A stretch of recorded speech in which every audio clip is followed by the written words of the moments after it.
I do solemnly swear that I will support and defend the Constitution of the United States against all enemies, foreign and domestic, that I will bear true faith and allegiance to the same, that I will obey the orders of the President of the United States and the orders of the officers appointed over me, according to regulations and the Uniform Code of Military Justice. So help me God.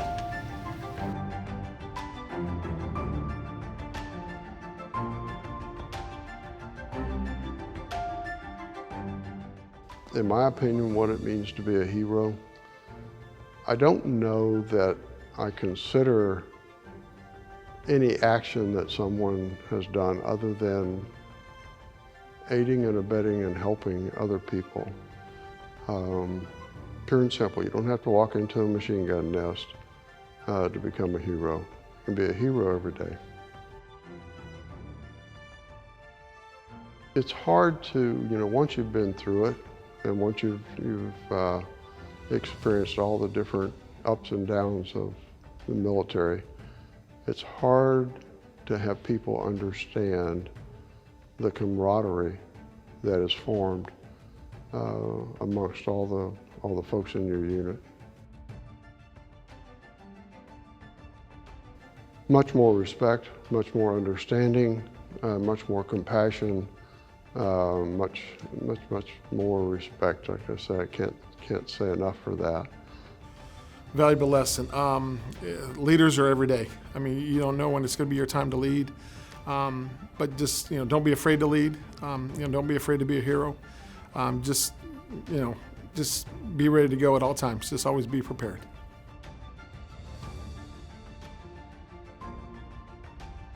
The changes that I noticed in myself were tremendous. The growing up, the maturity, the way you looked at the world. I was fortunate to go to basic training, and then I was over in Germany for 2 years, and so I got to travel the world a little bit and see a lot of different countries and a lot of different cultures. And I think just immersing yourself in other cultures and in other countries and learning the customs and the things that they do was very eye-opening for me. I was 20 at the time, or turned 21. It's just very eye-opening, and for me being kind of stuck in Houston, Texas for most of my life, and then getting to go over to Germany and skiing in Austria and going to the Netherlands and seeing things there, and just being able to travel was big. But just the maturity and the way in which you view the world and the growing up that happened in a very short period of time to me was the biggest impact.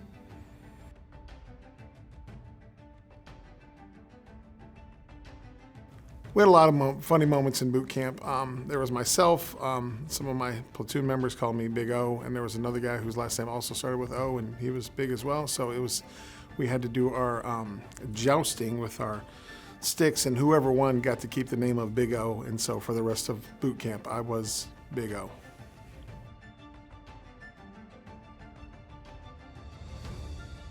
One of the biggest things I missed about civilian life was the food, just the variety of food that we can have. Of course, coming from me, food is a big thing. So yeah, I think the food was the biggest thing that I missed about civilian life.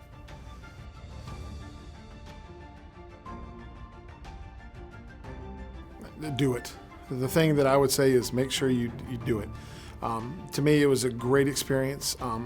Had a phenomenal experience. I always knew, I knew at about 15 that I wanted to teach and coach and be involved in education. My father was involved in education. My mother was a school nurse. And so for me, it was, I always knew I wanted to do that. But the military afforded me an opportunity to travel, as I talked about.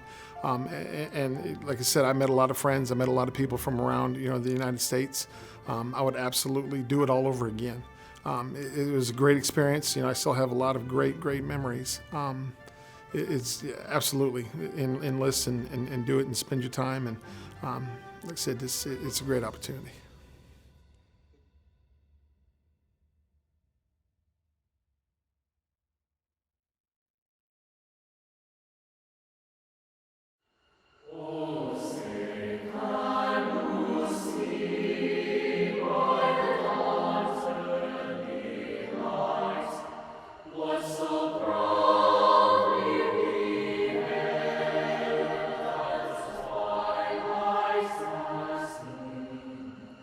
Whose was stripes and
Happy Veterans Day. Thank y'all for everything you have done for this country. Thank you for your service. Thank you for your sacrifice and fighting for our country. We thank you. Thank you. Thank you to our veterans for fighting for our country. Thank you for all your service. Thank you for your service and thank you for protecting our country from my enemies. Thank you for your service. Hello, this is Rayfield Conley, and I just want to say thank you for everybody that served in war and all of our veterans, and we appreciate all of it and all love. Clear Creek High School.